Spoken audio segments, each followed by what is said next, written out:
सिकंदर का नाम तो सुना होगा, जिसे बहुत ही महान शासक का नाम दिया गया है। सिकंदर को अलेक्जेंडर नाम से भी जाना जाता है। उसका एक ही सपना था, दुनिया को जीतना। उसने दुनिया के एक बहुत बड़े हिस्से को जीतकर भी दिखाया। सिकंदर एक यूनानी था। उसका जन्म 356 ईसा पूर्व में हुआ था। वो पूरी दुनिया पर शासन चाहता था। इसके लिए उसने सबसे लोहा लिया, रास्ते में आने वाले सभी दुश्मनों को हराया। बड़ी बड़ी सेनाएं उसके आगे हार गई, जबकि छोटी सेनाओं ने समर्पण कर दिया। सिकंदर का सपना, दुनिया जीतने के चक्कर में वो भारत पर भी अधिकार जमाना चाहता था। इसके लिए उसने भारत के राजा पोरस को घुटने टेकने का आदेश दिया। पोरस के बारे में भारतीय इतिहास में कम और यूरोपीय इतिहास में ज़्यादा जानकारी मिलती है। पोरस एक जबरदस्त राजा हुआ करता था। उसका शासन झेलम नदी से चेनाब नदी तक था। राजा पोरस का शासन राज्य के पड़ोस में ईरान देश में भी हुआ करता था। सिकंदर बढ़ रहा था भारत की ओर। उधर दूसरी तरफ सिकंदर दुनिया जीतते हुए ईरान के बॉर्डर पर आ गया था। ईरान के पास उस समय सिकंदर के बाद दूसरी सबसे ताकतवर सेना थी।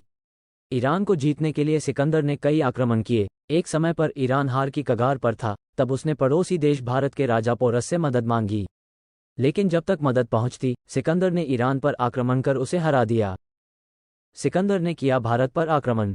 इसके बाद सिकंदर ने भारत पर आक्रमण करने की ठानी। सिकंदर ने पहले पोरस को अपने अधीन शासन करने का आदेश दिया, लेकिन पोरस भी बहुत साहसी था। उसने अलेक्जेंडर के आदेश को ठुकरा दिया। अलेक्जेंडर अपमानित महसूस करने लगा और उसने भारत पर आक्रमण करना चाहा, लेकिन पहली चुनौती थी झेलम नदी को पार करना।